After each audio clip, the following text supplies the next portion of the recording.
তো আর কিছু বলবে না, কিন্তু একটা বিষয় সে একদমই ভাবেনি, আর্দ্র তাকে এত সহজে ছেড়ে দেওয়ার মানুষ নয়। গাড়িতে ওঠার পরও রং বেশ চিন্তিত ছিল। ভেবেছিল সোজা বাড়ির দিকে যাচ্ছে তারা, কিন্তু কিছু দূর যাওয়ার পর হঠাৎ করে আর্দ্র গাড়ির গতি কমিয়ে একটা নিরিবিলি রাস্তায় গাড়ি থামিয়ে দিল। চারপাশে তাকিয়ে রং অবাক হয়ে গেল।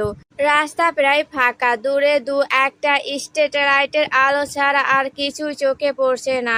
সে ভুরু কুঁচকে আর্দ্রর দিকে তাকালো। এখানে কেন? বাড়িতে যাবেন না? কথা শেষ করে সে লক্ষ্য করলো আর্দ্র ইতিমধ্যে নিজের সিটবেল্ট খুলে ফেলেছে। তার দৃষ্টি অদ্ভুতভাবে স্থির, একদম সরাসরি রঙের উপর। রঙের বুকের ভেতর অকারণে ধুকপুক করে উঠল। আর্দ্র ধীরে ধীরে বলল, সরি, বাড়ি ফিরে যাওয়া পর্যন্ত অপেক্ষা করতে পারবো না। মানে? রং পুরো কথা বুঝে ওঠার আগে আর্দ্র তার দিকে ঝুঁকে এলো, এত দ্রুত যে রং ঠিক মতো প্রতিক্রিয়া করার সুযোগ পেল না। তার আগেই আর্দ্র রঙের ঠোঁটে ঠোঁট চেপে ধরে। রং নিজেকে ছাড়ানোর চেষ্টা করে, কিন্তু এতে আর্দ্র তাকে আরো জোরে নিজের কাছে টেনে নেয়। স্পর্শ এতটাই গভীর যে তার সমস্ত মনোযোগ, সমস্ত প্রশ্ন যেন একসাথে হারিয়ে গেল। কিছু সময়ের জন্য আর্দ্র থামে, অদ্ভুত নেশায় বিভোর হয়ে রঙের কপালের সাথে নিজের কপাল ঠেকায়। রং চোখ বন্ধ করে জোরে জোরে নিঃশ্বাস ফেলে নিজেকে সামলানোর চেষ্টা করে, কিন্তু তার আগে আর্দ্র হঠাৎ তার কোমর ধরে উঁচু করে নিজের হাঁটুর উপর নিয়ে আসে, বন্দি করে ফেলে নিজের বাহুতে। সে আবারও রঙের ঠোঁটে ডুবে গেল। তার ঠোঁট ধীরে ধীরে রঙের নরম গলায় নেমে আসে, তারপর আরো একটু নিচে। রং অপ্রস্তুত হয়ে উঠল, তার পুরো শরীর অদ্ভুত এক ভয়ে কাঁপছে। এর আগেও সে আর্দ্রর সাথে ঘনিষ্ঠ হয়েছিল, কিন্তু আজ আর্দ্রর স্পর্শ বেসামাল, বেপরোয়া। তার হাত স্বতঃস্ফূর্তভাবে আর্দ্র কাঁধে গিয়ে ঠেকলো। আর্দ্র হাত রঙের পুরো শরীরে স্পর্শ করছে। আর্দ্র ধীরে ধীরে রঙের জামার পিছনে চেন খুলে ফেলে। রঙের আঙুল তার শার্টের সাথে চেপে ধরে। এখানে না, এখানে না প্লিজ, কেউ দেখে ফেলবে। লাইট বন্ধ, কেউ দেখবে না। আর্দ্র রঙের নিজের কাছে টেনে নেয়, একদম কাছে, হৃদয়ের গভীরে। আর্দ্র হাত রঙের গাল বেয়ে ঘাড়ে। তার আঙুলের স্পর্শে রঙের শ্বাস ভারী হয়ে উঠে। তাদের চোখ এক মুহূর্তের জন্য মিলিত হয়, যেখানে ভালোবাসা, লজ্জা আর এক অদ্ভুত নেশা মিলেমিশে এক হয়ে গেছে। লজ্জা আর অস্থিরতায় রং আর আর্দ্রর চোখে চোখ রাখতে সাহস হয় না, চোখ নামিয়ে ফেলে। আর্দ্র মৃদু কণ্ঠে বলে, এবার চুপচাপ থাকো, শুধু এই মুহূর্তটা অনুভব করো। রং আর কিছু বলে না, চোখ বুজে নেয়। আর্দ্রর ভালোবাসা সে পুরোপুরি ডুবে যায়। গাড়িতে শুধু তাদের দুজনে, শ্বাস প্রশ্বাসের শব্দই রয়ে যায়। প্রতিটি নড়াচড়ায় সেই শব্দ আরো স্পষ্ট, আরো গভীর হয়ে উঠছে। মুহূর্তটাকে অদ্ভুত এক মাদকতায় ভরিয়ে দিচ্ছে। বাইরের পৃথিবী তখন নেই। সেই মুহূর্তে পৃথিবীতে শুধু তারা দুজন আর তাদের নিঃশব্দ ভালোবাসা। সময় থেমে আছে। এখন শুধু দুটি হৃদয় অস্থির, তীব্র, একে অপরের দিকে অপ্রতিরোধভাবে টেনে নেওয়া। আর এই রাত তাদের দুজনকেই চিরতরে বদলে দেবে। ক্লান্ত রং আর্দ্রর কাঁধে মাথা রেখে জোরে জোরে নিঃশ্বাস নেয়। গাড়ির এসির ঠান্ডা বাতাসেও সে ঘেমে উঠেছে। আর্দ্র ধীরে ধীরে রঙের কপালের ঘাম মুছে দেয়। দেখেছো, বলেছিলাম না এমন করতে না? আমার কন্ট্রোল করতে কষ্ট হয়। রং লজ্জায় আর্দ্রর কাঁধেই মুখ লুকিয়ে রাখে। ঠিক আছে, আর করব না। আর্দ্র ঠোঁটে মৃদু দুষ্টু হাসি ফুটে উঠে। কেন করবে না? 100 বার করবে। এমন কন্ট্রোল আমি বারবার হারাতে চাই। আর্দ্র তাকে জড়িয়ে ধরে কানে আলতো করে চুমু দেয়। একবার সে স্বাদ অনুভব হয়ে গেছে, সেটা এখন ভুলে থাকা সম্ভব না। তাই এমন সিরিয়াস আবারও করো, ঠিক আছে? রং হালকা করে হেসে উঠে, আপনি অনেক দুষ্টু, তোমার থেকে কম। জানেন, আমি আজকে আপনার রক্ত খেয়ে ফেলেছি। মানে রং আর্দ্র কাঁধে থেকে মাথা তুলে তার উপর সোজা হয়ে বসলো। তারপর আর্দ্র ঠোঁটের কাটা অংশ ছুঁয়ে দিল। এখানের খেতে লবণ লবণ। আর্দ্র হেসে উঠে, সে ভুলে গিয়েছিল তার ঠোঁট কেটে গেছে। আর একটু খাবে? না, আমি কি ভ্যাম্পার নাকি? কিন্তু আমি তো ভ্যাম্পার। বলেই সে রঙের গলায় জোরে কামড় বসিয়ে দেয়। আহা, ব্যথা লাগছে, ছাড়ুন। রং ব্যথায় কুকিয়ে উঠে আর্দ্রকে ধাক্কা দিয়ে সরানোর চেষ্টা করে, কিন্তু আর্দ্র তাকে ছাড়ে না, বরং আরো শক্ত করে জড়িয়ে ধরে। আর না, প্লিজ, আমি আর পারবো না।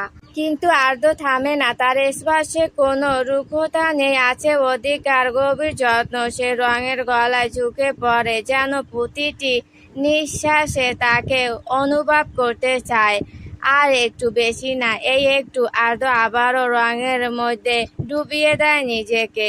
গাড়ির জানলার ফাঁক দিয়ে ঢুকে পড়া নরম আলোয় তার লজ্জায় লাল হয়ে যাওয়া মুখ, কাঁপতে থাকা চোখ, কপালে জমে থাকা ঘাম, সবকিছু মিলিয়ে সে অসম্ভব ভঙ্গুর, অসম্ভব সুন্দর।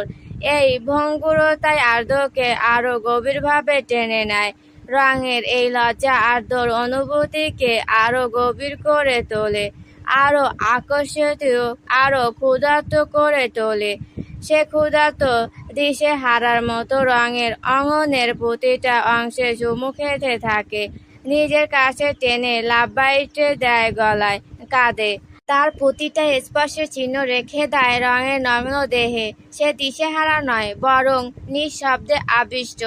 আবারও দুটি হৃদয়ের হৃৎস্পন্দনের ধ্বনি। দ্বিতীয় অংশ। রাত ৩:৪৫, চারপাশ নিস্তব্ধ। মাঝে মাঝে দূরে কোথাও ট্রাকের শব্দ, কিংবা রাস্তার বাতির নিচে ঘুরে বেড়ানো কুকুরের ছায়া ছাড়া আর কিছুই নেই। ঢাকার ফাঁকা রাস্তায় ধীরে ধীরে গাড়ি চালাচ্ছে আর্দ্র। কিছুক্ষণ পর পর রিয়ার ভিউ মিরের পিছনে সে পিছনের সিটে রং ঘুমিয়ে আছে। আর্দ্র যখন তাকে পিছনের সিটে নিয়ে যায়, তার কিছুক্ষণ পরই রং ক্লান্ত হয়ে বুকের উপরই ঘুমিয়ে পড়ে। প্রথমে তাকে জাগিয়ে রাখার অনেক চেষ্টা করেছিল আর্দ্র, কথা বলে, আদর করে, ভালোবেসে, কিন্তু অনেক চেষ্টা করেও জাগিয়ে রাখতে পারেনি। ক্লান্ত শরীর নিস্তেজ হয়ে চোখ দুটো বারবার বন্ধ হয়ে আসতে শুরু করে। অবশেষে রঙের ক্লান্ত চেহারা আর দুর্বল শরীর দেখে শেষ পর্যন্ত হাল ছেড়ে নিজেকে সামলে নেয় আর্দ্র। রঙের মাথার নিচে নিজের কোট ভাঁজ করে দিয়ে তাকে আর বিরক্ত করেনি। এখনো মেয়েটা ঠিক সেভাবে ঘুমিয়ে আছে, মুখে শিশুর মতো শান্তি। দীর্ঘশ্বাস ফেলে আবার সামনে তাকালো আর্দ্র। বাড়ির কাছাকাছি এসে সে ফোন বের করে আরিশকে কল করলো। কয়েকবার রিং হওয়ার পর ওপাশ থেকে ঘুম জড়ানো কণ্ঠ ভেসে এলো, হ্যালো, কে? নিচে নেমে গেট খোল। ওপাশে সঙ্গে সঙ্গে দরপার শব্দ হলো, কে কে? তারপর কয়েক সেকেন্ড নীরবতা। সম্ভবত স্ক্রিনের দিকে তাকিয়েছে। পরের মুহূর্তে গলা বদলে গেল, হ্যাঁ ভাইয়া, বলো, নিচে আয়, মেইন গেট খুলে দে। আর্দ্র একটু থেমে যোগ করলো, আস্তে করবি, কারো ঘুম যেন না ভাঙে। আচ্ছা। কল কেটে গেল। কয়েক মিনিট পর গাড়ি বাড়ির সামনে এসে থামলো। গেট তখন খোলা। আরিশ দাঁড়িয়ে আছে। রাতের ঘুম এখনো পুরোপুরি কাটেনি তার। গাড়ির ভেতরে ঢুকতে দরজা বন্ধ করে সে এগিয়ে এলো। আর্দ্রকে একা নেমে আসতে দেখে অবাক হয়ে বলল, রং কোথায়? আর্দ্র একবার তার দিকে তাকালো, তারপর শান্ত স্বরে বলল, রুমে যা।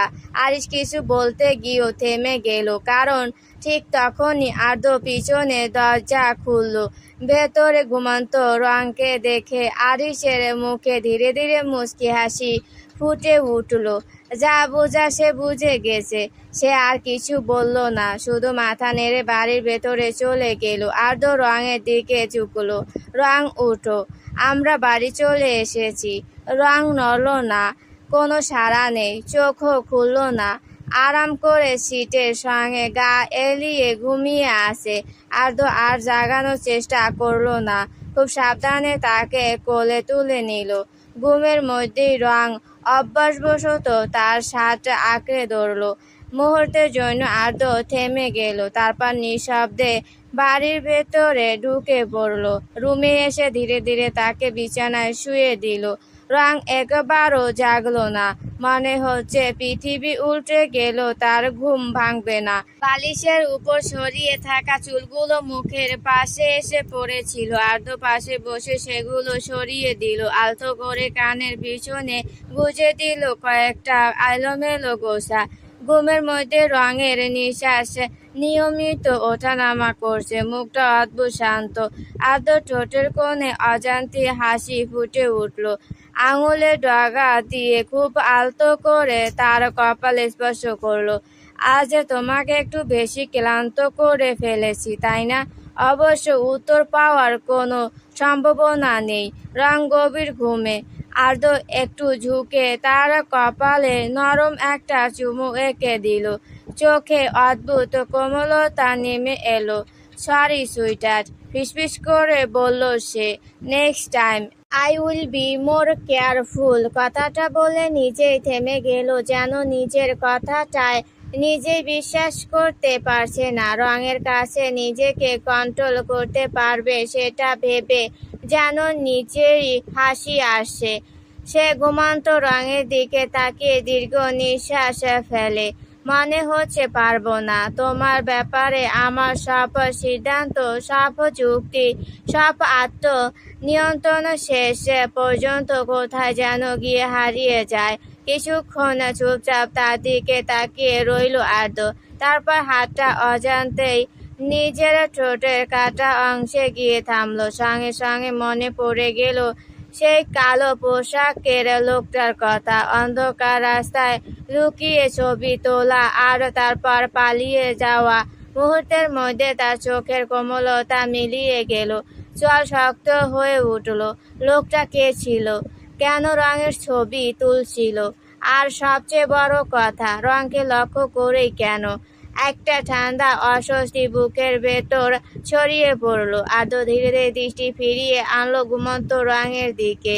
মেয়েটা কিছুই জানে না, আজ রাতে কি ঘটেছে সেটাও জানে না, আর জানার দরকারও নেই। আর্দ্র আলতো করে হাত বুলিয়ে দিল তার গালে। স্পর্শটা এতটাই হালকা ছিল যেন ঘুম ভেঙে না যায়। তোমাকে কিছু নিয়ে ভাবতে হবে না, নিচু স্বরে বলল সে। আমি সবকিছুর ব্যবস্থা করে দেব। কথাগুলো প্রতিশ্রুতির মতো, নিজের কাছে করা এক নীরব প্রতিজ্ঞা। তারপর কম্বলটা টেনে রঙের গলা পর্যন্ত ডেকে দিল। আরেকবার ঝুঁকে এসে তার গালে খুব নরম একটা চুমু খেলো। ঘুমাও। কয়েক সেকেন্ড ধীর হয়ে তাকিয়ে রইল, তারপর ফিসফিস করে বলল, গুড নাইট মাই লাভ। রুমের আলো নিভিয়ে ধীরে ধীরে উঠে দাঁড়ালো আর্দ্র, কিন্তু দরজার দিকে হাঁটার আগ মুহূর্ত তার দৃষ্টি একেবারে ফিরে গেল বিছানায় ঘুমিয়ে থাকা মেয়েটার দিকে। আর তখনই তার মনে হলো, পৃথিবীর যত ঝামেলাই আসুক, এই ঘুমন্ত মুখটার কাছে সেগুলো পৌঁছাতে সে কখনো দেবে না।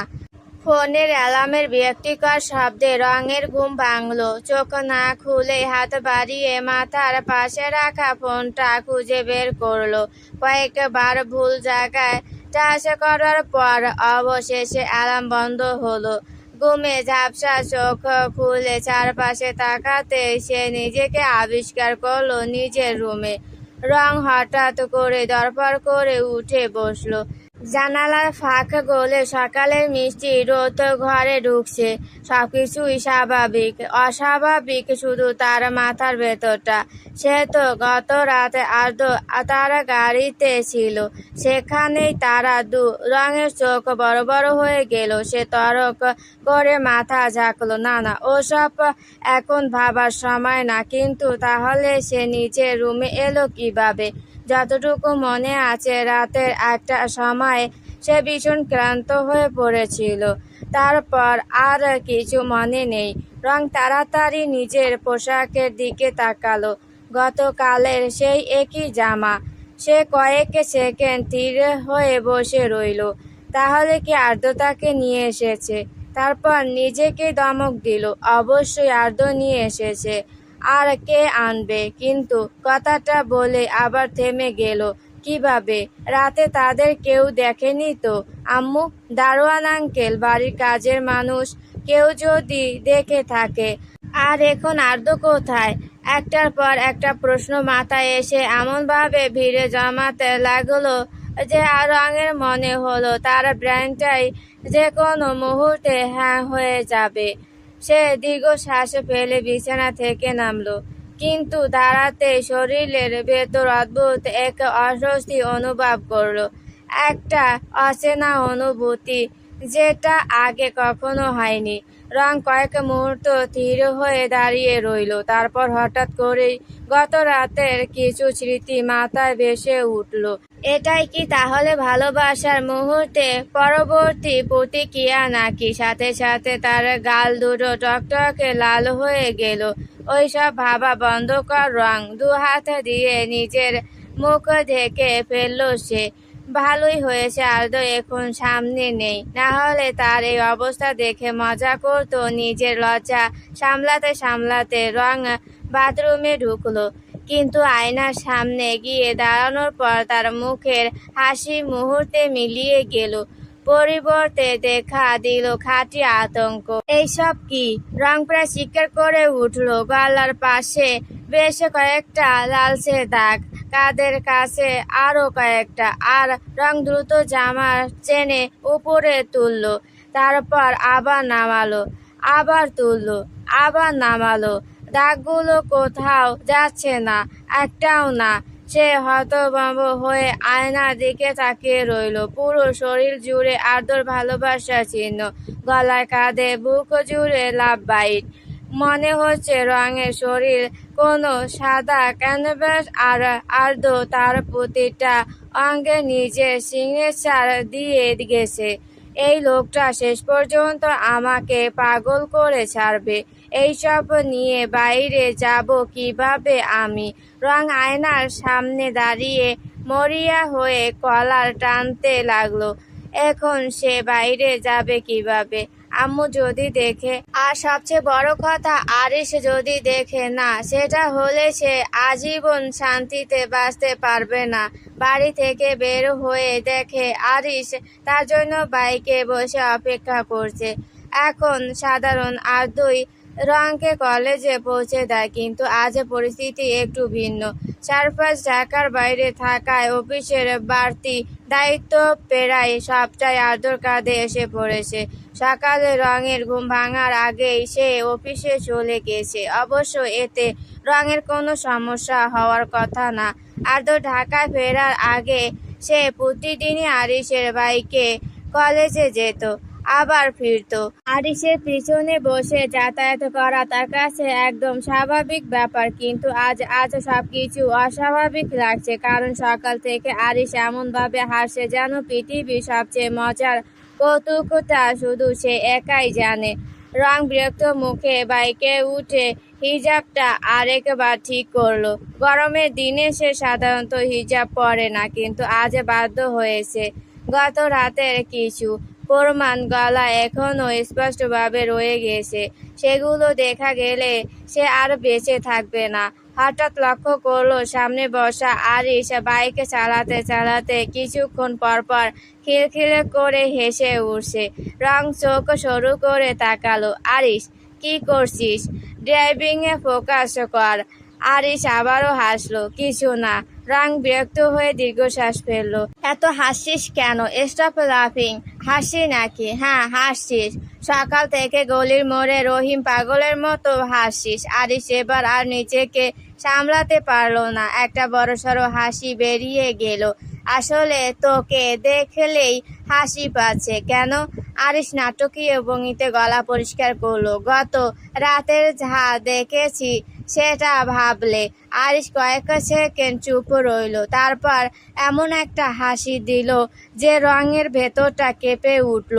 রং সঙ্গে সঙ্গে সোজা হয়ে বসলো। গত রাতের মনে আতঙ্ক নিয়ে রং ঠোঁটে কামড়ে ধরে মিনমিনে করে বলে, কি দেখেছিস বলতো? রাত 4টার সময় বাড়ির গেট কে খুলেছিল? রং থেমে গেল। তার মুখের অভিব্যক্তি দেখে আরিশের হাসি আরো চওড়া হয়ে উঠল। মনে পড়েছে? রঙের চোখ বড় হয়ে গেল। তুই তুই গেট খুলেছিলি? জি ম্যাডাম, আরিশ গর্বিত গলায় বলল। কারণ কেউ একজন আমাকে ঘুম থেকে তুলে বলেছিল গেটটা খোলতো। রঙের হৃৎপিণ্ড যেন 1 সেকেন্ডের জন্য থেমে গেল। আর কোনো মানুষ পায়নি গেট খোলার জন্য। আর তারপর আরিশ নাটকীয় বিরতি নিল। আমি বাইরে এগিয়ে যা দেখলাম। আরিশ, চুপ কর। কিভাবে চুপ করি? আমি তো শুধু সত্যি বলছি। নিজের চোখে দেখেছি। রঙের মুখ ইতিমধ্যে টকটকে লাল হয়ে গেছে। আরিশে নির্মমভাবে বলে চলল, আমাদের মহান আদ্য ভাইয়া তোমাকে কোলে করে নিয়ে আসছে। আরিশ, পুরো সিনেমার সিন। চুপ। আর তুই তখন এমন ঘুমাচ্ছিলে, মনে হচ্ছিল ভূমিকম্প তো দূরের কথা, বোমা মারলেও উঠবি না। ওয়াও, দেখার মতো একটা দৃশ্য। রঙের ইচ্ছে করছে চলন্ত বাইক থেকে লাফ দিয়ে নেমে যেতে। তুই কেন দেখতে গেলি? কারণ আমার চোখ আছে। চুপ কর আরিশ। ঠিক আছে, ঠিক আছে, কিন্তু একটা কথা বলি। না, বাইক চালাও। আর্দ্র ভাইয়া তোমাকে যেভাবে ধরে রেখেছিল, তারপর যখন রুমে নিয়ে গেল। আরিশ বাকিটা শেষ করতে পারল না, কারণ পিছন থেকে রং তার কাঁধে জোরে একটা ঘুষি মেরে বসেছে। আউ! আরিশ ব্যথার বায়না করে চিৎকার দিল, কিন্তু তার হাসি থামল না। তুই এমন করিস বলেই মেয়েকে তোকে পছন্দ করে না। কথাটা শুনে আরিশের হাসি মুহূর্তেই উধাও হয়ে গেল, যেন কেউ সুইচ অফ করে দিয়েছে। রং, তুই কিভাবে পারলি আমার দুর্বল স্থানে এমন নিষ্ঠুরের মতো আঘাত করতে? রং নির্বিকার গলায় বলল, একদম ভালো করেছি। আরিশ মাথা নাড়ল, তার কণ্ঠে গভীর আহত ভাব। নিজেদের সব হয়ে গিয়েছে তো, তাই আমার কষ্ট তোরা বুঝবি না। আবার শুরু করলি? সত্যি বলছি, তোদের জন্য আমার প্রপোজালটাই নষ্ট হয়েছে। মেঘ উত্তর দেওয়ার আগে সে বাকিটা বলতে পারল না। হঠাৎ ধাম, প্রচণ্ড একটা শব্দ, এত জোরে যে মনে হইল কিছু একটা সরাসরি বাইকের গায়ে এসে আঘাত করেছে। এক মুহূর্ত, শুধু এক মুহূর্ত, আরিশের হাত হ্যান্ডেল থেকে সরে গেল। বাইকটা নিয়ন্ত্রণ হারিয়ে দূরে উঠল। রং কিছুই বুঝে উঠতে পারল না। কয়েক সেকেন্ড আগেও সে আরিশের সাথে ঝগড়া করছিল, পরের সেকেন্ডেই পৃথিবীটা যেন উল্টে গেল। চাকার বিকট ঘর্ষণের শব্দ, মানুষের চিৎকার, ধাতব কিছুর ভেঙে যাওয়ার শব্দ, তারপর প্রচণ্ড আঘাতে রঙের শরীর রাস্তার ওপর ছিটকে পড়ল। মুহূর্তে তার বুক থেকে বাতাস বেরিয়ে গেল। শ্বাস নিতে কষ্ট হতে লাগলো। চারপাশে ঝাপসা হয়ে যাচ্ছে। কানে শুধু অস্পষ্ট গুঞ্জন। দূর থেকে কারো আতঙ্কিত চিৎকার ভেসে এলো, আল্লাহ, দ্রুত ধরো, অ্যাম্বুলেন্সে দেখো। রং চোখ খোলার চেষ্টা করলো, দৃষ্টি ঝাপসা। সবকিছু কেমন ঘুরছে। রাস্তার ওপারে মানুষজন দৌড়ে আসছে, কেউ একজন মাটিতে পড়ে আছে। আরিশ, সে দেখতে চাইলো কিন্তু পারল না। তীব্র ব্যথা ধীরে ধীরে তার সমস্ত অনুভূতিকে গ্রাস করে নিচ্ছে। তার চোখের পাতা ভারী হয়ে এলো, খুব ভারী। শেষবারের মতো সে চারপাশে দেখার চেষ্টা করলো। তারপর সবকিছু অন্ধকার হয়ে গেল, আর রাস্তার মাঝখানে ছড়িয়ে রইল ভাঙা বাইকের টুকরো।